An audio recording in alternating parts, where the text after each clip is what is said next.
Hey guys. Hey there. How's it going? Good, man. How are you? Very good. Thanks for coming by. Our I'm excited to have you guys. Your Absolutely. manager showed up early and was just gawking at how good of a guitarist you are. Oh, wow. He's always early. He's always gawking. I haven't heard him gawk that much about how good of a guitarist I he's am, but not I'll... gawking at the girls. Yeah, he's gawking at something, that's for sure, but I appreciate that. Thank you, Steve. He's a cool guy. And I told him I got to see you guys play this Saturday at the Prospector. Cool. Because I've heard you guys on the Bundy podcast, but I have not seen you guys play yet. Right on. And your manager shows up early, and he's already like all into it. So I got to do it. Okay, cool. Prospector and ye old Long Beach. We're playing with Beowulf. You familiar with Beowulf? Yep. And R&B, another band that I think they're from Orange County somewhere. Maybe even Downey. Fulton. I think Downey. That was my memory. Downey, okay. And Oddheart, who I think are pretty much fresh to the scene out of Long Beach. They might have played before. I'm not sure, but we've never played with them at least. They're cool. They're like a progressive rock band, and Very nice. They're gonna be cool. Pretty much anything that Bundy touches, I'm like, all right, these guys must be cool. All right. Okay. I'm not sure if he'd ever seen us play live No, before I don't think either. so either. But it's nice to hear that we got the Bundy stamp of approval at least. Yeah, that's and tight. yeah. You know what's funny? I've heard on multiple podcasts that other people mention during the podcast that he's wearing your T-shirt.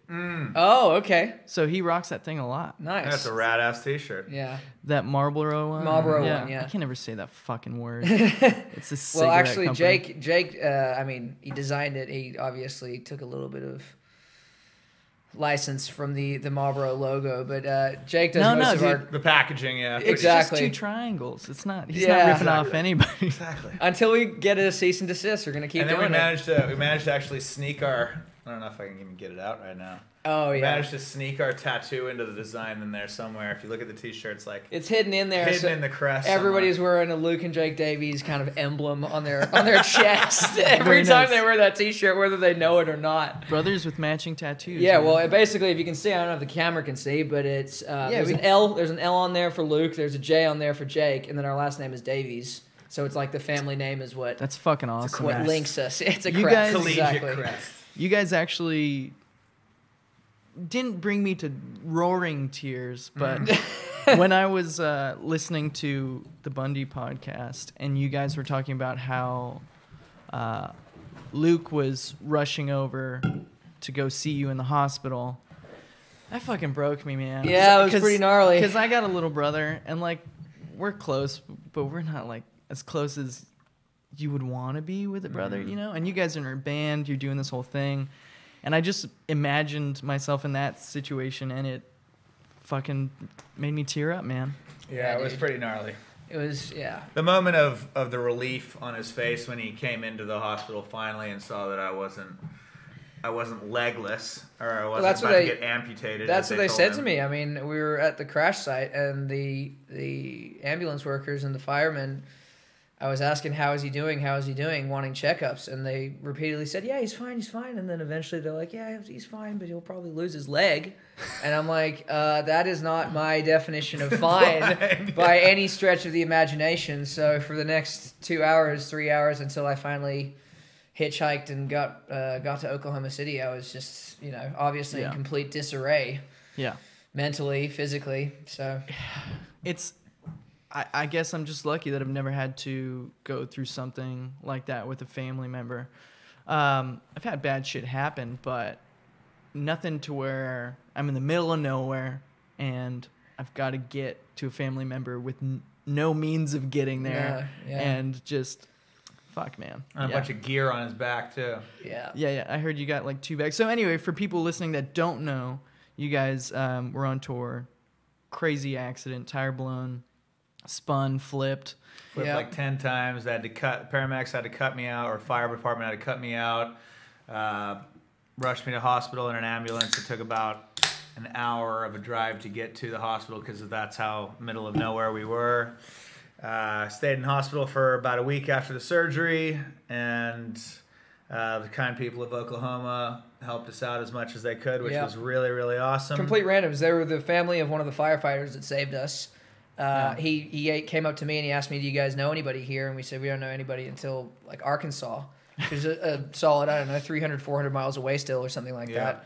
And he's like, "All right, well, let me make a phone call." And he called his mom, who's a musician in the area, and just out of the kindness of her heart, on a Sunday morning at fucking 8 a.m. or whatever, called up all our musician friends and just brought a convoy of people in cars and picked up all of our gear, and it was really quite unbelievable.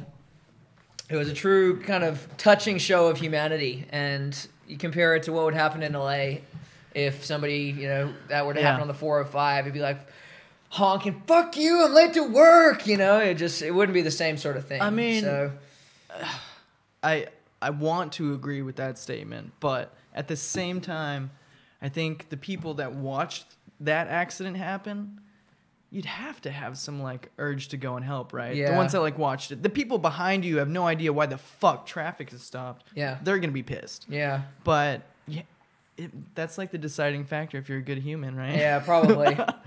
I don't know. I guess I'm a bit of a cynic thinking that way, but I can't. I can't imagine it being at least as much of a show of humanity as it was in Oklahoma. They put up our drummer and our bass player, who are not with us in the studio today. Yeah, they put him up for like 5 days. Yeah. Gave him a couple beers to ease the sore smoked them out, and fed them. Yeah. Like it was a full Southern hospitality sort of thing going on. Right. So it's not even that south. Our bass player's wife flew out as soon as she heard the news, and she's staying in their house with them. Yeah. Luke went over one night, and they're all having like sing-song time. And yeah, shit. It's crazy. No, it was like a kumbaya around a campfire sort of operation. I was like, damn, this is.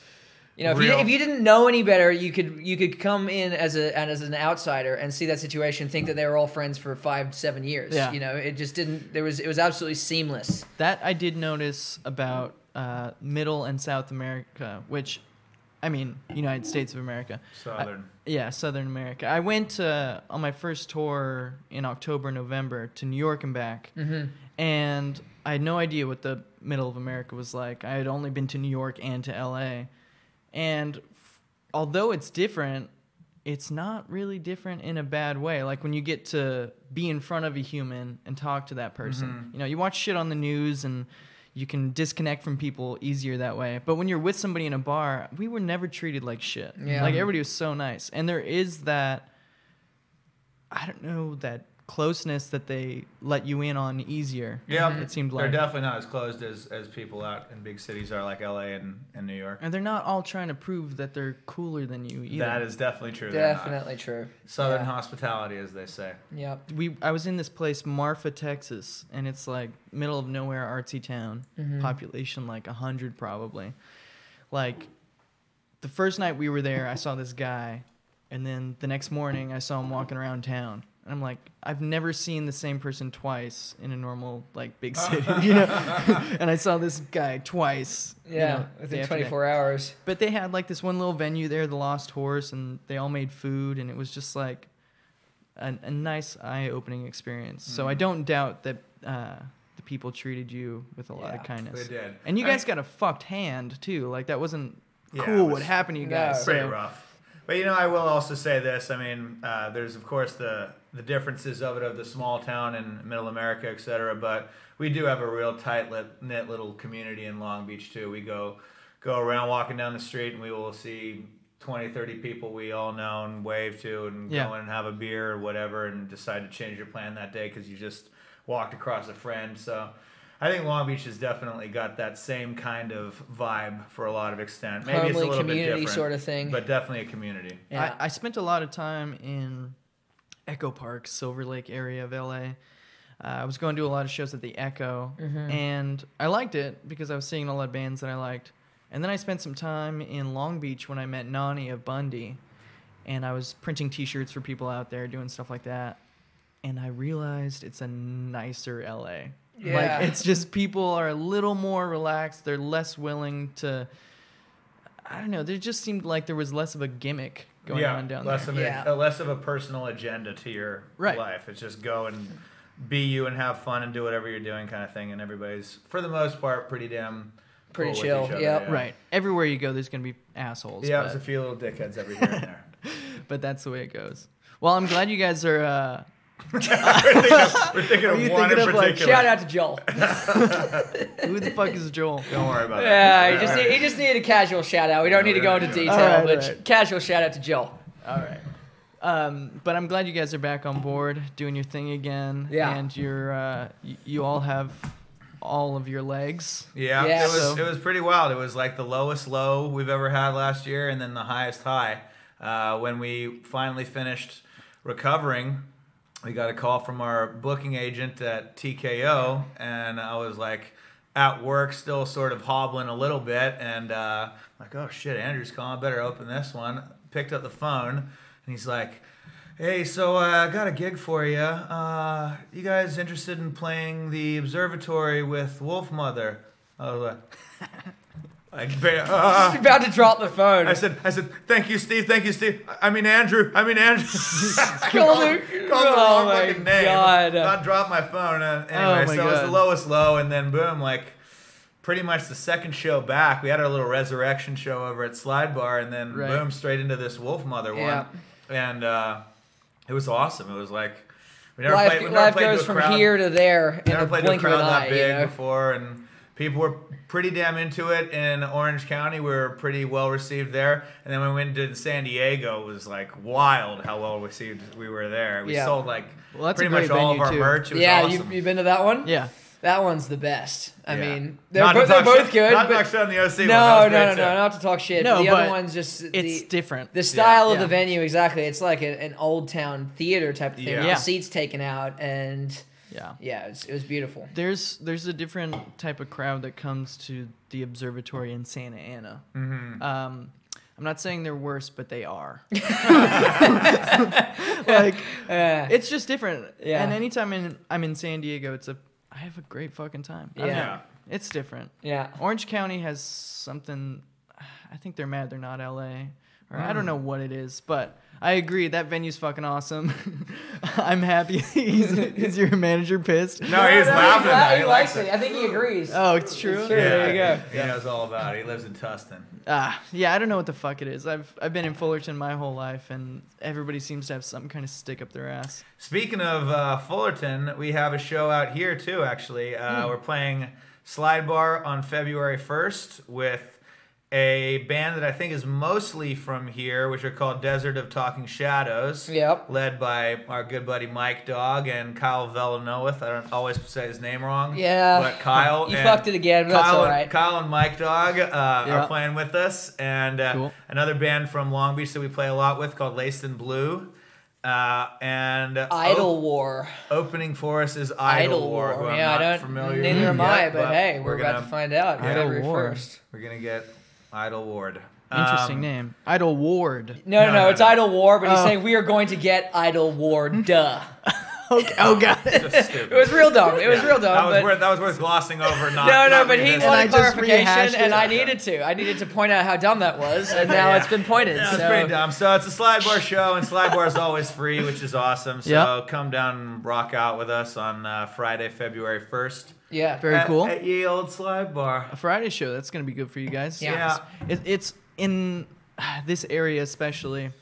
It's hard to get people to come out on the non-weekday Weeknights. days. Well, yeah. we've got a pretty Friday's good though. good, loyal bunch of friends that For Long Beach, we don't, for sure, yeah. We don't call them even fans. We pretty much know almost everybody, they're and they'll friends. come out and hang out with us and have beers, and we all watch each other's bands and everything. So we got a pretty good base of friends that come out to our shows, no matter what day of the week it is. But you're right, it is nice that it's a Friday because then I can lay in bed and be hungover all day on Saturday. That is true. Sure. So I'll be at that one. And Cool. also that Prospector one. I don't know why I like the Prospector so much, but I do. I love the it. Prospector. And it seems like a place that I would not like for some reason, but even just that smell of steak and like mashed potatoes and epic. butter when I Yeah. walk in. Oh, I love it. It's bomb. And it's So- chill. I mean, it's Drinks are just- cheap. I mean, it's kind of Oh, yeah. dirty and grungy. And that's the Well, best I like way. that part. That's Yeah, the exactly. Long Beach style of it. Yeah. I think it's like the most Long Beachy venue there is in Long Beach. yeah. I mean, besides when they set up at V Room. Yeah, for us. we live next to the V Room and basically live in the V They Room. they don't have shows really ever at the V Room, but they have one each year at Halloween, and we've had the honor to play the last 3 years because we live literally right next door. We can wheel our gear over. We don't even have to chuck it in the van or anything. So we wheel our gear over. But that's probably the grungiest of the venues that we play. The dirtiest. I don't know if it's the dirty. I don't think it's dirty. I don't know. You think Grungy. I just think it's the best. Okay, there you go. The best. Other than that, Prospector is pretty damn good in a lot of other ways. We have a good old time there. Yeah. It's small, and you know, even if it's not 1,000 people coming, it feels packed as fuck if you bring That's like true. 50 people. Isn't that massive. so great? Yeah. And then the show just becomes another thing. Everybody feels it for sure. Yeah. But awesome. Yeah. One other thing about that Prospector show that I didn't mention before, actually, is we're trying something completely new, which is other than those bands that we mentioned before, R&B, Beowulf, and Odd Heart playing, we also have our dear friend Nancy Raven doing a little bit of stand-up comedy between the acts. Yes. I've always thought, why the hell do we have complete downtime when we could have someone up there telling jokes or doing something? I think I got the idea actually from when we saw Faith No More at the Troubadour. While everybody was waiting, they had a comedian? They had he was like some weird little dude with his hair slicked back, and he just tell these epic one-liners. And he had like a little cane. He was walking around like. When was this? This was about 3 years ago. Would you say, Luke? Yeah, probably. I fucking love Mike Patton.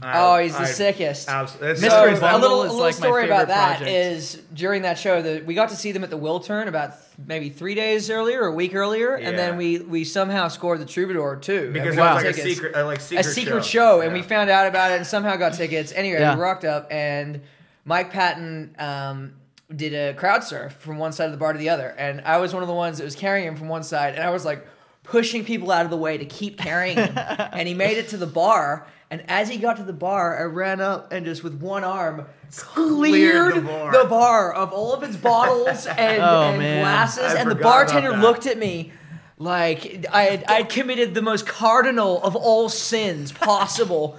Just glass all over the floor, and then he starts doing the worm on the bar. The fucking worm does in the the area worm that you cleared in for the him. space that I cleared. I just felt like that was a moment that I'll remember for the rest of my life. So it had to be mentioned. If we're talking about that show, it has to be mentioned. Another interesting thing about old Mike Patton that I was thinking about the other day. Pretty much all of my heroes in high school, other than maybe Hetfield, vocalists, they're all dead. Like almost every single one of them now, with Cornell being the last one. Right. And then I thought about Blaine, more of as course, like, really the one that is still kicking and is still singing like as good as fucking ever is Mike Patton. Yeah, It's fucking Mike crazy. Patton kills it. and all of his projects. Yeah. I love Mr. Bungle. Yeah. Mr. Bungle fucks me up every time I listen to it. And it's weird in the best ways because he's weird in the best ways. Yeah, he is. Very true. And, oh, shit. Speaking of all shit, did you ever hear that story that he had to stop the Angel Dust tour because he was addicted to eating shit? Addicted to eating human poop? I didn't hear this story. My friend Simon Russell, good day, Simo, he fucking swears by it. What do I've you, tried to like- verify on Google with mixed results before. I'm not sure if it's 100% true or 100% false, but either way, it's a great story that because he just got, he's Addicted to eating human yeah, shit. he's so Wait, hot. wait, clarify. I'm going into it. He's so hot. He's Mike Patton. He's fucked all the vagina he could ever want in his entire life. He's probably done any sick, depraved thing you could imagine. All as drugs, Mr. for Bungle, sure, all yeah. drugs, everything like that. So what's left? I guess eating human shit, straight, fresh from the ass. You know, that's my only.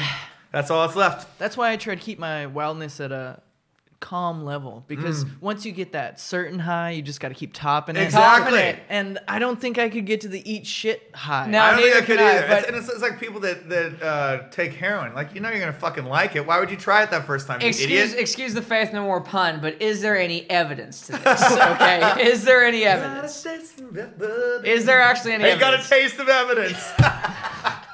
Is there any? Or are you just, I don't know. it's just We're gonna Google it later. fabrication. Do you no, think we'll have that to ask if- Mike Patton personally later. If you eat somebody's poop, does your poop come out softer or harder? I don't know if that's the only thing he's living Oh, on. I I think, would- I think it's not more like a anymore. pleasure garnish. Listen, if I'm eating somebody else's poop, the state of my poop is the least of my concerns Real. at that point. The state of their poop. Yeah, is well, what yes, you're- That exactly. sounds That's much the big, more. that's Yeah, the what did biggest you eat? concern. Exactly. I'm gonna need your meal regimen. What did you eat today? The what did you schedule. eat 3 Oh days my ago? god, maybe he was the one to make the grass fed or corn fed. Oh my god. I know that Man. that can't be sanitary. No, because you No, get, it's not. That's why he got sick. No, you would Apparently get he ate too much shit and he got sick and he couldn't tour anymore. This is the story. too much shit is one person's shit. Like you would immediately get Probably dysentery. just one bit. He ate one person's dirty butthole. Although I did know an Australian got dysentery. guy. Me and my brother grew up in Australia, and I was at a party one time. One of my ex-girlfriends and her little younger brother's friends were fucking maniacs. And I remember one time at a party at her house, one of the little younger brother's friends just goes to the kitchen, grabs a plate and a knife and fork, pulls his pants down, stands up on the table, dumps in front of everyone onto the plate, then sits back down, chops up a little slice of it, fucking ate a piece of his own poop. And we're like, what the fuck are you doing, Tom? It's like, I couldn't die. Couldn't die without tasting me on shit. That was his answer. I don't know what to tell you other than that. Wow. Maybe These are Mike moments. Patton got to that point. These are things I want to see and don't want to see at the same time. You know what I mean? Like, it's special that you were there, but I didn't expect this conversation to go this way. It's definitely been a long time we've been talking about eating one shit. It's I don't been a think solid you can 5 gloss minute over tangent. eating No, shit. I guess not either. But this has been a solid 5-7 minute segment in this podcast right here. Just eating shit. that's the go-to to stop talking about shit. Okay. All right, so, yeah, the fact that you are brothers trips me out. Not the fact that, like, that happens to people, but, like, the fact that you guys can get along in a band. Oh yeah. And We have our moments. I'm And sure- they're frequent. And that's the kind of one of the best parts about it is that we You scream heal at each quicker, other. We right? scream at each other at top of our lungs with like disagreements or whatever. Yeah. But that's just us disagreeing and arguing our point the only way we know how, because the Right. person who's loudest is always the right one. Yeah. And especially in our family. Yeah, that's the that's our way. family's That's the way way. it's always worked. It's whoever's the loudest wins the argument. I mean, it's not. and also the last word has a little something to say about it as well. Oh Yeah. God, Anyway, the we'll last scream, word we'll scream at comment. each other for hours. But if it was any different, like Luke would never scream at our bass player Herbie, or we would never scream at Juan, our drummer, or anything like that. They get fed up with us screaming at each other sometimes. They're used to it now, though. It's just like it's a very. You just gotta it's, warm it's, them up. it's commonplace now for them. They're just like, oh, they're doing their thing. Cool. We'll just fucking pause practice for a minute, check our phones. Yeah. You know, as we go into a heated Back and forth. sidebar. And then someone agrees that they're wrong, and then we move forward, and it's all fucking hunky dory. Yeah. Because that's what has to happen. Is a point needs to be argued until a fucking conclusion is come to, Yeah. and we will argue until that conclusion is met. Yeah. yeah. Yeah. Anyway, so it actually helps. It in the works. fact Yeah, that it we're works in our brothers. favor in a lot of ways. I mean, I guess it's better than keeping shit bottled up.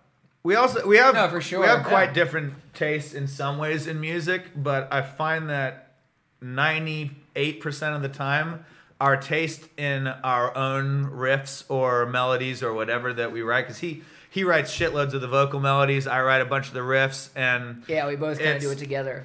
Is how it it's works. almost So. it's like a symbiotic vision magically. I guess because we grew up on the same music together, Yeah. and everything, and we learned playing guitar together, fucking rocking out all the time. Been playing little bullshit riffs together since he was 10 years old. Well, he put a guitar in my hands for the first time. Yeah. So I mean, he showed me all the kind of reference material. Right. And This is what's cool, kid. yeah, Yeah. exactly. I'm like 11 years old, and he's like, I remember. Why we're you listen to sitting- Hanson? You know, we're sitting in the hallway, and he like shows me the Unforgiven riff from Metallica Black Album, and I'm like, oh, bing, bing, boom, bing, bing, boom, bing, boom, boom, bing, boom, boom, bing, and just fucking God. it up, but sitting there and being obsessed with it, Yeah. and then it grew from Dude, making Metallica noise to is Alice in fucking Chains amazing. to Yeah, exactly. Making noise is amazing. It's a blast. You guys are my mother's dream. Like my brother is an amazing guitarist.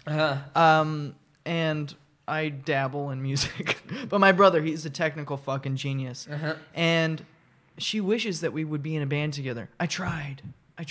Yeah. But he's young, and he was going through like girl shit and just growing up shit, and couldn't focus on just hanging out and playing music. And he's amazing. And we would scream at each other, and it wouldn't work out. But, you know, as the older brother, I tried to like always bring it back. He was just done one day.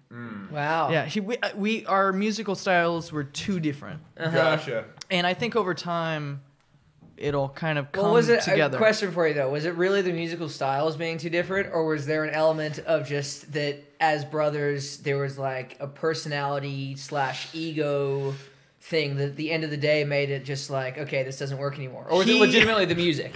So there a little bit of both, because we were all together watching what was that? The KEXP, King Gizzard and the Lizard Wizard. Yeah. And when they played Doom City and like a bunch of other shit, me and the drummer were like just so fucking into it. And my brother was like, "This is shit. I fucking hate this." But he's I agree with your brother. He's like a negative Nancy though. Like no matter what it was, it's shit. It's shit. It's not. What does he like though? He goes to like something. Owl City and anime. Oh God, Owl City is like Ed Sheeran. Like my brother is he's like full pop job. Yes, Owl City is like. But heinous. my brother could shred, and I'm like, why are you doing this shit? Well, maybe he'll be a session guitarist for one of those kind of people. But here's the thing: he was playing bass, and I was playing lead guitar, and he didn't want to play bass because he wanted to shine on guitar. And then when I would let him lead writing a song, he would write like an Ed Sheeran song, just like this 4 chords of pop. And I'm like, what do you mean you want to shine on guitar? You're not like you're pretending to be somebody else. Be you, like just do it. And that was a conversation. That's what always brought it. It was like, I want you to be you. I don't want you to be somebody else. And he was trying to convince me that was him. And I'm like, it's not. And blah, blah, blah, you know. Back and forth. Yeah, well, I guess that harkens back to what I was saying. We have a pretty similar vision almost all the time. Very lucky in that way, Yeah. A riff will come out, and we both were like, "Oh, that's kind of got a bit of an Ocean's 11 vibe." Yeah. And we'll go into our mental Rolodex of other riffs that we've got from back in the day, and maybe that one can go with this one. Oh, fuck no, it shouldn't be that one. It should be this one. And we'll almost always agree on that crap. Do you guys think that maybe the age difference between you guys harnesses some type of respect? Because it's really not that, because that implies that he has more respect for me. No, Like not necessarily. Because you could have respect for him because you could see the way he's looking at it because you've been there before. Blah blah, a bunch of different reasons. I don't know if it's as much respect. I'll say it this way: I think that the fact that we're 10 years apart, has made it. If we were 2 years apart, I think it would have been more likely that we wouldn't have been as close friends as we are now. This is what I'm saying. We would have been more rivals, and there would have been the close thing of, we're hanging out with similar age group of people, therefore you're encroaching on my friends and this stuff. Because there was 10 years, it was just like never a question I was about more like, when he was younger, I was more like the a mentor, cool parent. Exactly, Yeah. cool parent, mentor type of thing, and there was never a question of, I'm gonna hang out with people that you hang out with unless I'm invited by him. I'm not hanging out with people 10 years older than me unless it's like situation where he's like, yes, you can come into my room, Luke, you may enter, type of shit. Well, my brother, he's 4.5 years younger than me, and he's my half brother. Don't look at it that way. Yeah. But he's my half brother. We're half brothers too. To me, there's all these like roadblocks that I think my little brother is putting up in front of the relationship that have nothing to do with it. And it's like all these mental things. So I'm happy for you guys that it just worked out for you. Yeah, it really does. Lined up. Never even have to try, really. Like I said, it made me tear up the way you ran to him at the hospital, and you guys lucked out. It's like one of those moments you imagine on the beach of like running through the reeds. And, exactly. We are the champions type of thing. Or that moment when Forrest finally breaks the shackles off his legs. And yeah. I didn't do that shit anyway. That's a good one. That's a real tearjerker right there. Yeah. Steve's jerked it to that one, that's for sure. Steve, with some tears. Little jerk. I love everybody. Tears is Big tears. Tears from the penis. Yeah. Penis tears. He's whispering something. He doesn't want to be heard on the mic. He doesn't want to go on record. We're putting words in his mouth. Oh, man. But that's awesome. No, I'm really happy for you guys in that sense. Yeah. And, dude, like, I keep going back to it, but that picture of that van, like, you guys should be dead. Yeah. They said to us afterwards, after I was hauled out of there, I think it was to Herbie, our bass player, the firefighter said, yeah, man, when we saw that wreck, we basically just pulled the body bags out and started walking down the van because we didn't expect nothing but a cleanup job. Right. I'm like, oh, fuck. Oh my God. Okay. Do you feel like a miracle of life now? Absolutely, dude. Yeah. I was like pressed up against the dirt like this. I mean, my foot was on backwards. My foot was on backwards was the only real damage to me. But I couldn't Nice. move. I literally couldn't move an inch in any direction. So if that says anything right there, I got fucking Had it been I like got a put few into the inches to the perfect left little or something, spot. yeah. Perfect Yeah. little spot at the edge of the van where I was just not crushed. Yeah, and also beyond Jake's injuries, we haven't even really touched on it, but Juan, our drummer, he Yeah. got ejected. Yeah. And he flew like 25 feet away from the van. It's And I only don't know funny 'cause he if anyone is survived. aware of the stats, the figures that are associated with ejections, but it's like a 95 and above % death rate when you get ejected. You know what? He's So- almost. I mean, he is lucky for sure, but the fact that he wasn't ejected onto the freeway, The onto road. No, highway- exactly, but that's part of it. Or I mean, ejected and crushed. Yep, and that's what normally Yeah. happens. And the other Yeah. thing, about it, that's another amazing point, is that when we packed the van, not only was the gear packed underneath, we built like a wooden bed frame in the back Our of friend the van. Sawyer, our roommate Sawyer, one of our best buddies, built. In built case this he's little rig. listening, he built it. But He'll for listen. everyone else's purposes, we built it. We're taking there's this credit wooden, for it. Exactly, this wooden bed frame that housed all the gear underneath. And if you can imagine, if that wasn't there, fucking 80-pound cabs Yeah. flying around the back of the van Oh, would have I not can only imagine. I crushed people's honestly heads. 100% owe my You would've life. been dead. I would owe my life to Sawyer because if he didn't build that fucking thing, I would definitely be dead. But on No top of question. that, It's intense, all that these, like, bass drum that we put Oh, was yeah. literally wedged between the roof and the seat. and the seat, Yeah. and where the wooden table was. Yeah. So the part of the van that Juan got ejected out of. The window was right where the bass drum was. Right. So the window would have been closed off. The whole roof would have been crushed. Oh, where the I get he what you're saying. wouldn't have been able to get out. He would have Yeah. just been going straight into the metal. If you look at the So photos it's of the just van, like- God. if you look at the photos of the van where the bass drum wasn't, the other side of it is completely crumpled. Yeah. So if the bass drum had not been there right in front of him, it would have crushed his. The ass roof too. would have been exactly Jesus. crushed So down saved on by him. So, Juan was saved by the bass drum. I was saved by the Sawyer bed. yeah, it was just a series of miracles, really. Yeah, and it was like fucking what was it? A quarter of a mile down the road was A going to be bridge, over a over bridge, a river. over We would have been water. over water. We would have So been. I was in there for like 35 fucking minutes. would I have don't been think I bridge could hold my over breath for that troubled long. water. You can't hold your breath for 35 35 minutes. minutes. No, I've been practicing though, just in case. But It's- I haven't got there yet. It's Next time. intense. And, you know, I got taken on tour by a buddy's band to kind of help sell merch and take pictures and video. And it was a fucking blast, but I'd never been on tour. I'd never hung out with these people more than 5 hours, like at all. And then I'm on a month-long tour with them to New York and back. And the first time we're driving through the night after a show that I'm not driving, and we're driving through these mountains and I'm sleeping on the front bench or trying to sleep on the front bench, it like hit me how fucking dangerous this van is. Like, nobody's wearing seatbelts because you're trying to sleep. Yeah. And you're just laying down. And I don't fucking trust people that are driving, even though they're my friends. They're not me. Yeah, real I'm not shit. in control. Yeah. And so I'm freaked the fuck out. And every single bump, I think we're dying. On that same tour, a buddy's van flips over, and they're all fucked up. They all lived, but come maybe 3-4 months later, I see you guys' post, and I'm looking at that, and I'm going, I don't care. Like, I've been in nothing close to this tragic of a... That crash was ridiculous. Yeah. That crash was ridiculous. Well, we didn't get a Cliff Burton out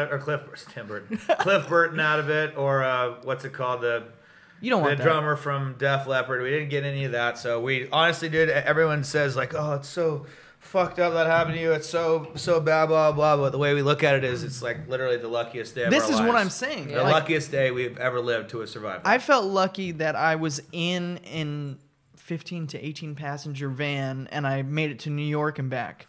You Yeah. guys were in a legit accident and lived. Like, I've never been anywhere close to that lucky. Like, I've never... It's unreal. So what's next for you guys? How do you come back from this, and what do you guys got going on? Well, last week we shot a little live music video at Harvell's in Long Beach. We shot one for a song that a lot of people love of ours called "The Devil You Know." Yeah, it's a dark, bluesy, real gritty 3/4 bluesy number called "The Devil You Know." Shot a video for that. That was fun. A lot of our good friends came out and dressed up in their little cocktail outfits. We got dressed up ourselves. The boys were all in suits. I was in a red suit to peacock and also as much attention as possible. To kind of be the devil. Yeah, that's exactly right. Yeah. He was. So we did that. Personifying that a little bit. The fact that you have a red suit, I mean, you're already 10 times cooler than I could ever. Yeah, he looked cool. There's no question. Yeah, that was tight. What we got next is we've been recording our next album, working away at that. We're hoping that's going to be done by spring and ready to go. We're not sure exactly what kind of release method we're going to do for that yet. Yeah. But we figure we better keep shooting videos and making videos for the last album because we're not going to do them post once this album comes out. You know, it's kind of a dead song after that. So we've got one for Nicotine that I'm finishing editing still, and we want to get another couple for Fucked Up and Viva. And then boom, I'll steam ahead for the next album. We're definitely going to be on tour again, probably by late March, I imagine, if not early April.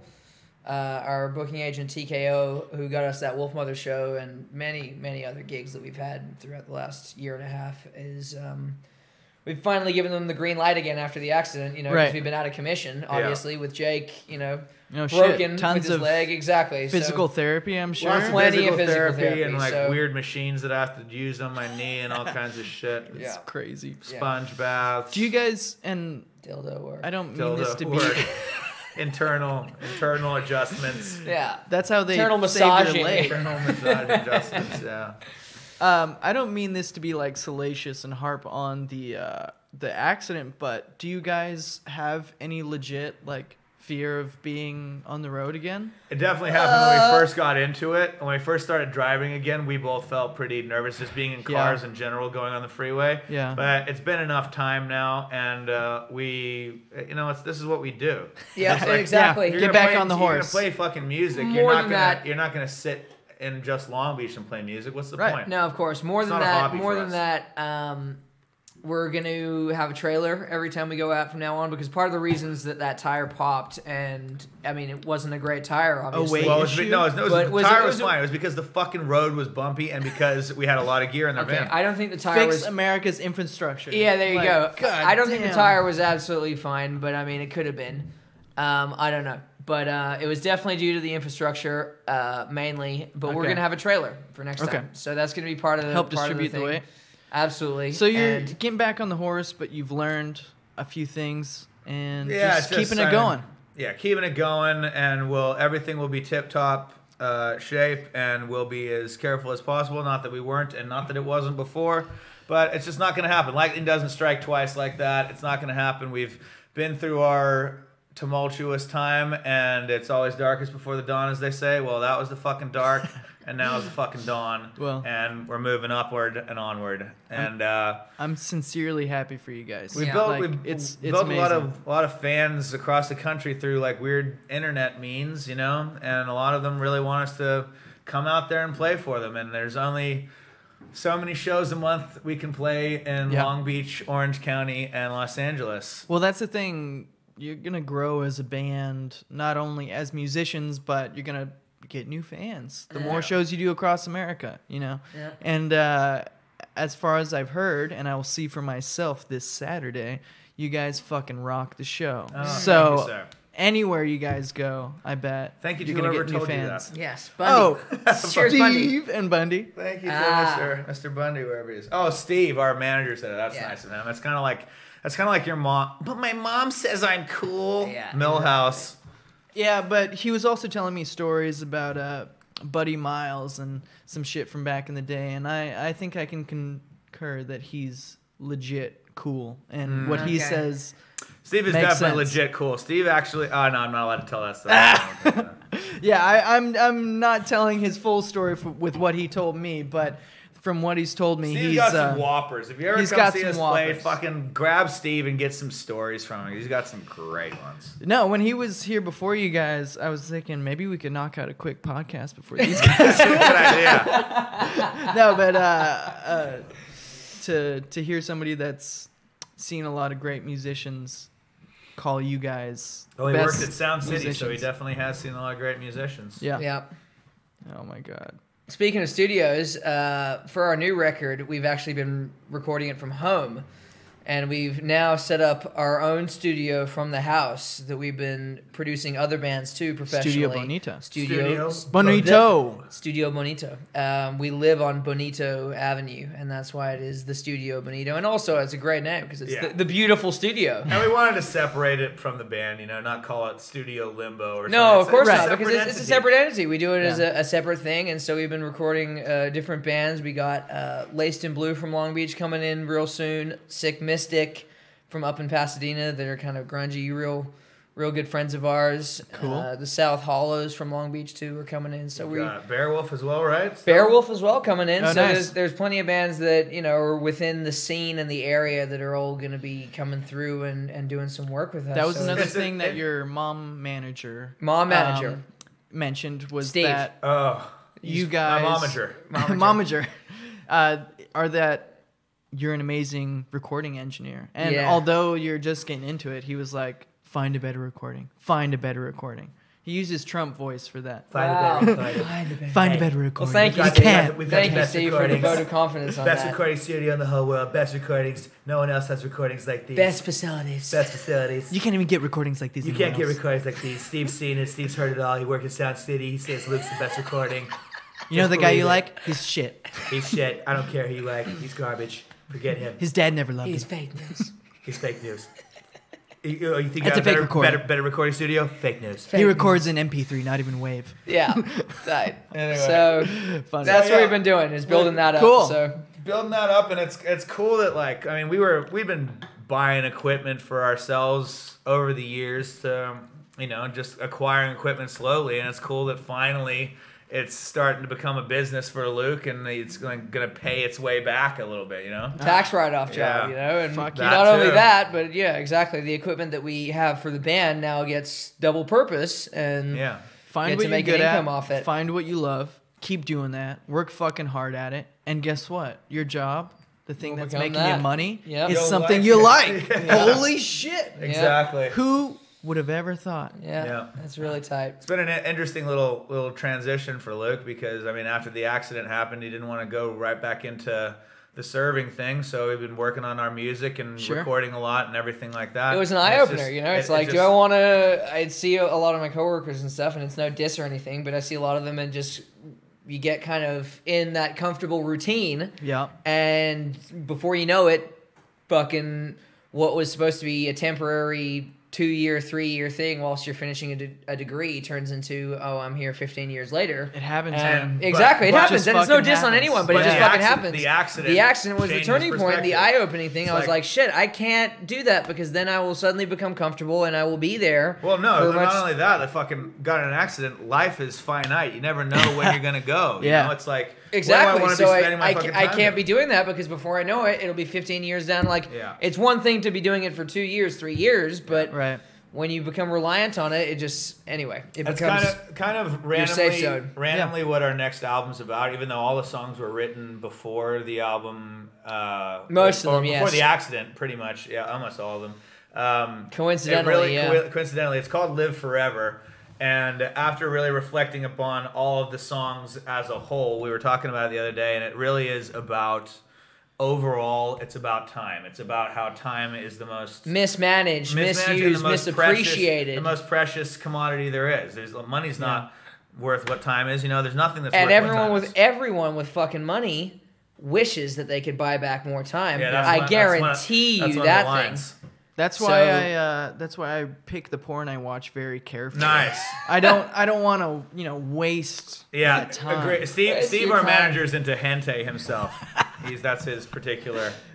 He's shaking his Flavor. head, but Yeah. by the shake of his head, I can tell he's That's his he's favorite. Really into it. That's definitely So this Studio Bonito. Yeah. Is this thing that you're doing with just friends, or can people reach out to you and No, you anyone. really want to Anyone. get this going? All right. I've been doing it for a couple months now, several months now, and it's been a lot of friends. I mean, I've been speaking to all the... That's the way it starts. Exactly. I've been speaking to all the people that we play with and starting there.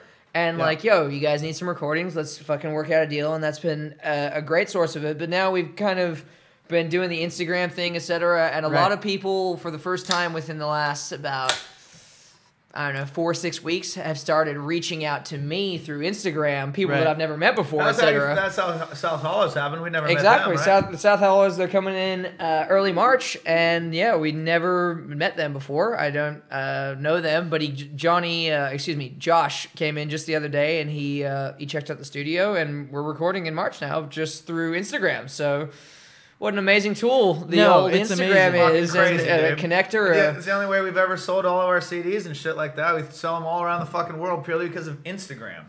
Don't even have to see us live. It's intense, man. Yeah. I mean, you guys, we got connected from Instagram. Yeah, exactly. And, I've never seen you guys play, but I listen to your stuff. I listen to all the other podcasts and stuff you've done.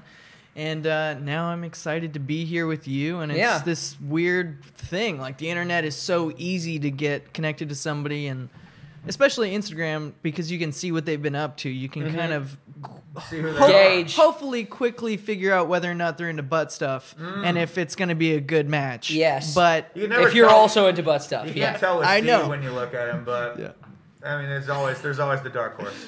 He's rethinking this relationship. You should have seen his eye squint in that moment. Just like stuff. We've got Phoenix Resurrected saying hoping for an East Coast stop next tour. Hello, Phoenix Resurrected. We don't have any hard concrete things to say about that yet, but it's happening. As soon as it's concrete, we'll be the first to tell you that it's happening. You guys are great, so eventually it will happen. Yeah, definitely. Well, it's definitely happening this year. Okay? Yeah, it's definitely happening this year. Sure happening. Very cool. Just don't know exactly what places and what the tour is yet. We got to wait for our buddy Andrew to tell us. Your buddy Andrew, is he? Andrew's the head of TKO. Oh, okay. Booking agent, yeah. Very cool. Well, I mean, you've got people paying attention to you guys, and you got people that seem to care about how you're doing, which is, I'm assuming, the best feeling ever. to be in music and not just have people be like, yeah, I'll come to your show. Gloss over it. Yeah. No, it's very, very nice. Humbling as well. Yeah. So. Well, there's a lot of people out there that are amazing musicians that don't put in the time, don't try to figure out the business end of things, don't just try to push themselves forward. They think that their talent can take them so far, but this is a weird fucking industry. And it's especially different now with the way it is. You've got to do everything yourself, and you've got to do everything pretty well. At least for the first. You got to do your fucking graphics for flyers. You got to do your fucking videos. You got to do your recordings for a lot of... Well, unless you're going to have a daddy Warbucks that's a squillionaire, pay for it somehow. If you're born into money, like I imagine Julian Casablancas or something like that, fucking awesome for him. Throwing shade real quick. There you go. That wasn't our gift to the world. So I would love that, but it didn't happen. Yeah, it didn't happen that way. So you have to make it all yourself, and it's definitely crazy. But I read some Joe Rogan thing he said the other day. I love old Joe Rogan. Anyway, he said, if you're not going to put in 110%, why do you even do it at all? And that's so fucking true. Like, what's the point in recording one little diddle song and doing one little show here and there, and you're fucking gonna do it, fucking do it. Otherwise, that's what you want to do. Yeah. I think that I agree with that for the most part. I think the only way that that's not true is as a kid, when you're trying to figure out what you're good at and what you want to do. Yeah, but there's also situations where people do it as a hobby. Sure, and that's fine too. But if you're actually committing to the point where it's this is what I'm doing, then fucking do it. And if you're wasting your time on something and not going to do it 110%, and you're neglecting other important things in your life, why the fuck are you doing it? Mm-hmm. If you're gonna put your effort in, don't half-ass it. Go balls deep. Yeah, balls deep. Balls deep, Steve. Balls deep. All right, so we're near the end here, and I want to give you guys a chance to say whatever you want to say. We would love everybody to come out to the Prospector this Saturday night. That'd be cool. Yeah, and see a bunch of great bands and a beautiful little stand-up comedian girl. And then even more so, we'd love you to hop on a big old party bus with us on February 1st to see us and our friends Lace and Blue and Desert Talking Shadows and Idol War over at the Slide Bar. What else, Steve? Say who you are. Oh, we're of Limbo, by the way, from Long Beach. Yeah, Say who you are. It should be on the title of the podcast. Yeah, We are it we're is. both from Long Beach. So, it's okay, Glowwall. Yeah. No, it's a fair one. It's true. Don't want to miss that This one. is Luke Davies, my little brother. I'm Jake Davies, the big brother. And We don't have our bass player and our drummer here this evening, unfortunately, but Herbie Brady, bass, Juan Paz, drums, also send their regards. They do. And big old hi to our best buds, Joyous Wolf, that are out there somewhere right now. Your album Nicotine on our album Nicotine's Spotify, everywhere. all streaming Listen. platforms. Yeah, have a listen to Nicotine. We're pretty goddamn proud of it, but the next one's going to be even better. But Yeah. have a listen to this one while you can. Exactly. Fuck yeah. And look forward to the new music video for The Devil You Know, which is on Nicotine. So. Ooh, very nice. And I thank you for having us, the Psychic Wave podcast. Of course. You're welcome back anytime. Thank you, man. And I have 2 questions for you. Okay. I ask every person that comes on. You each get to answer. The first question, give me a band you hate. Smash Mouth. That's a good one. You know, actually, nobody has said that yet. So fuck yeah. That's a good one. Yeah. A band I actually hate. You don't like I hate- Sublime, yeah. right? Yeah, okay. Everyone's gonna get pissed off at that, but I do hate some. It's especially applicable because we're from Long Beach, Yeah, so you yeah. get shit for it all the time. What the fuck? Exactly. I know they get so deeply offended when I say that, so I don't try to say it too often. But There you go. I don't have much time for Sublime. Smash Mouth and Sublime. Boom. Well, They're actually pretty similar musically, to be honest. Kind of. Anyway, yeah. I'm going to let you guys save yourselves then. Give us each a band that you love, that people should be listening to. You should Don't say absol- yourself. You should absolutely be listening to Joyous Wolf right now. They're a phenomenal rock band. Love Joyous Wolf. That's a really good answer, but we're doing one each, right? Okay. Yep. Okay, a band that, an Australian band, a band that's from our childhood a little bit, or at least mine, that don't get a lot of love. Carnivool, Karnivool. But Okay. our first 2 albums, not the most recent. Well, Okay. they're also, they work with the booking agency that we do, TKO, and we didn't even know that at the time. We just very we cool. literally looked up the TKO website, and I found Carnival on there.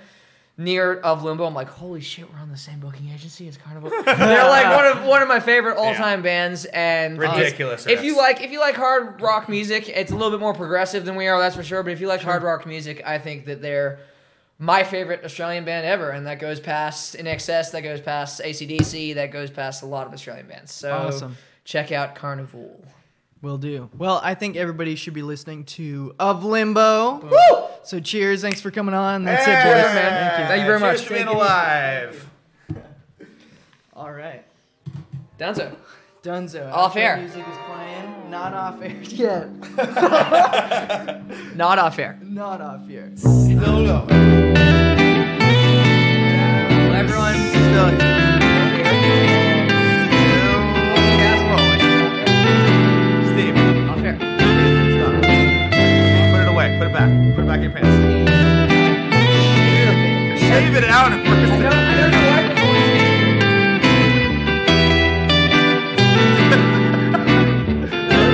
Right on. Right now, that's oh god.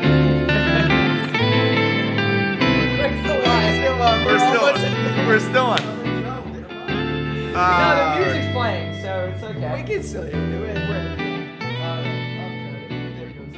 It's gone. We're done.